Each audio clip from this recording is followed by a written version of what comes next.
살충제 병원성 미생물에 관한 문제입니다. 크게 세 가지의 파트로 나눠서 설명을 하는 게 좋을 것 같아요. 무엇이 있냐면은 바이러스편과 세균 그리고 곰팡이가 있습니다. 이 각각에 대한 특징 같은 것들을 알고 가시는 게 병원성 미생물편 이번에 핵심 포인트가 되겠습니다. 1번 보겠습니다. 해충 방제에 사용되는 바이러스에 대한 설명으로 적절하지 않는 것은 하고 물어봤습니다. 핵다각체와 가리병 바이러스가 있다.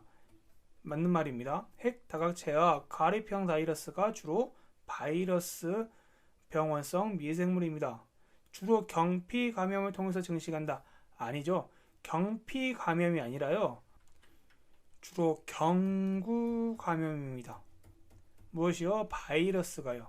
일반적으로 바이러스랑 세균 같은 경우는요. 경구 감염을 하고요. 곰팡이 같은 경우 일부 물질에 대해서는 경피 감염을 하기도 합니다. 왜냐하면 체벽을 뚫을 수 있기 때문에 그러한 장점이 있어서 곰팡이 같은 경우는 경피 감염을 하는데요. 바이러스나 세균류는 경구 감염을 합니다. 따라서 2번이 틀렸고요. 나머지 문항도 중요하니까 보겠습니다.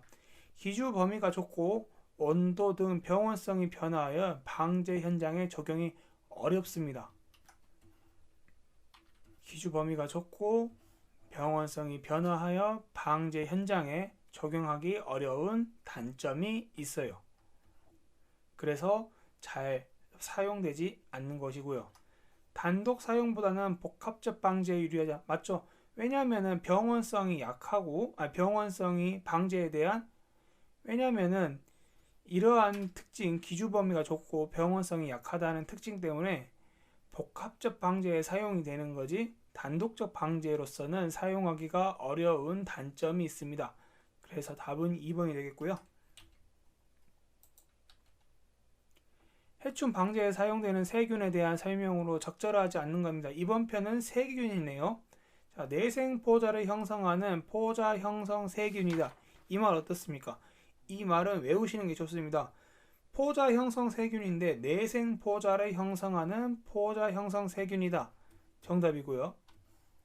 이 부분을 외우시는 게 좋을 것 같아요. 다른 살충제와 혼용이 불가능하고 선택성이 없다. 아니죠. 우리가 병원성 미생물의 최대의 장점이 뭐냐면은 다른 살충제하고 혼용이 가능하다는 장점이 큽니다. 때문에 이 부분은 병원성 미생물 전체에 대한 설명이 맞지 않고요.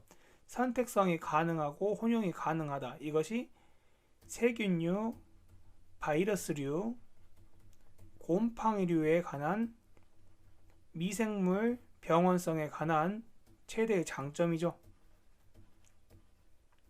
작용 기작은 표시기호 10일이다. 네, 맞습니다. 뭐가 있었죠? BT 소화제가 있었죠. 제가 살충제 작용기작 표시기호 하면서 11A 꼭 말했습니다.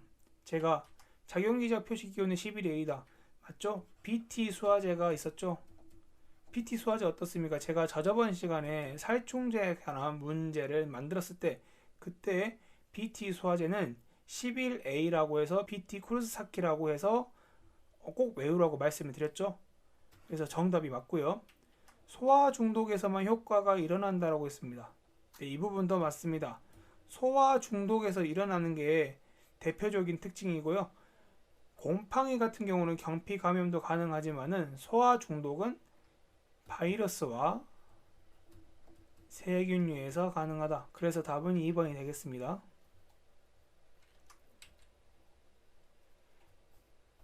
해충 방제에 사용되는 곰팡이에 대한 설명으로 적절하지 않는 것은 하고 물어봤네요. 해충 방제에 사용되는 곰팡이 크게 두 가지가 있습니다. 백광균과 녹광균이 있습니다. 근데 곰팡이와 바이러스 같은 경우는 작용기작 표시기호가 없어요. 왜 그러냐면은 사용하는 것들이 찾아보니까 없더라고요. 일단은 문제 들어가겠습니다. 백광균과 녹광균이 있다. 맞는 말이죠? 특히 우리 책에 보시면은 광릉긴 나무점이 백광균과 녹광균에 의해서 데미지를 입은 사진이 있습니다. 그 사진 꼭 보시면 좋을 것 같아요. 흡축성 해충의 방지에도 적용이 가능하다. 네, 맞습니다. 이게 체벽을 투과하는 성질이 있기 때문에 흡축성 해충, 즉 씹는 유입틀 플러스 빠는 유입틀에서도 가능하다는 장점이 있죠. 기주에 대한 선택성이 크지 않다. 맞죠? 이 말. 왜냐? 바이러스나 세균 같은 경우는요, 특정 영향을 미치는데 기주에 대한 선택성이 크지 않기 때문에 잘못하다가는 익충도 죽일 수 있는 단점이 있습니다. 무엇이요? 곰팡이, 미생물이요. 때문에 3번 더 맞는 말입니다. 4번 보겠습니다. 인공 배지의 증식이 어렵다. 아니죠. 나머지 세균하고 바이러스 같은 경우는 조금 어려운 기질이 있어요. 그러나 이 곰팡이 같은 경우는 실생활에서도 잘 나타나듯이 인공 배지에 대한 증식이 쉽습니다. 이것이 나머지 두 개와의 큰 차이점이고요. 높은 습도가 요구된다. 맞습니다. 왜 맞느냐? 높은 습도가 요구되다 보니까 현장 방제에 주로 어려운 단점이 있어요. 그렇기 때문에 재배 시설에만, 그럼 종합적으로 봤을 때 이러한 장점과 단점이 있는데 이것들을 혼용하기 위해서 가장 적합하게 사용할 수 있는 곳은 재배시설, 특용작물 같은데 어디가 되겠죠? 비닐하우스 같은 곳. 이런 곳에서는 그 공간 자체가 밀실이 돼야 되기 때문에 이런 곰팡이에 대한 병원성 미생물을 사용할 수 있지만은 일반적으로 수목해충에는 사용하기 어려운 단점이 있습니다. 그렇기 때문에 11A, 즉 세균류의 병원성 미생물만이 작용기작 표시기호를 갖고 있는 이유이기도 하고요. 자, 이번 편은 농약의 명칭에 관한 겁니다. 농약의 명칭에는 크게 시험명, 화합명, 일반명, 품목명, 상표명이 있습니다. 근데 이러한 것들이 각각의 그 특징들을 알고 가셔야 돼요. 판매할 목적으로 이름을 갖는 것, 그것이 뭐냐면은 상표명이 됩니다. 예를 들어 페니트로티온을 예를 들읍시다. 페니트로티온의 대표적인 약이 뭐가 있죠? 스미치온이 있죠. 우리가 농약을 보실 때 한글로 스미치온이라 써져 있는 걸 보실 수 있으세요. 이것이 상표명입니다. 이 부분은 실기시험에도 충분히 나올 수 있습니다. 그림을 보여주고요. 여기 상표명이 있고 작용기작이 여기 있을 것이고요. 화학명이 여기 있을 것이고요. 일반명이 여기 있을 것이고요. 품명명이 있을 것이고 상표명이 여기 있을 것입니다. 상표명, 그 밑에 품명명이 있겠죠. 또 여기 밑에 작용기작이 있을 것이고요.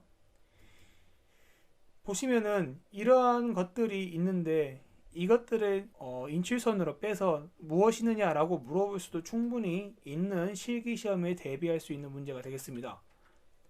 판매의 목적이 이름을 갖는 것, 스미치온 이런 것들은 상표명이라고 해서 가장 잘 보이는 곳에 노출을 시키죠.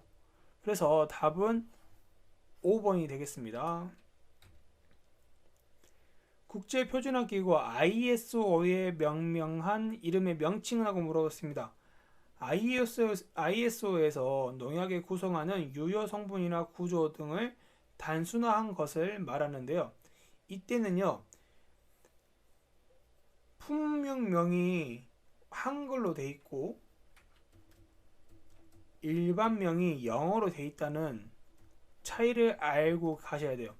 일반명 같은 경우는 국제표준화기구 ISO다 보니까 우리나라 단체는 아니겠죠. 그럼 국제적으로 사용되는 언어를 사용할 테고요. 그게 대표적으로 영어가 있을 것입니다. 그 영어를 사용해서 페니트로티온을 영어로 페니트로티온이라고 적혀 있다면 그것은 일반명이 됩니다. 일반명이 되기 때문에 답은 3번이 되겠고요. 그러면 품명명은 뭘까요? 그 페니트로티온을 우리 한글로 순수 적은 것을 보고 품명명이라고 합니다.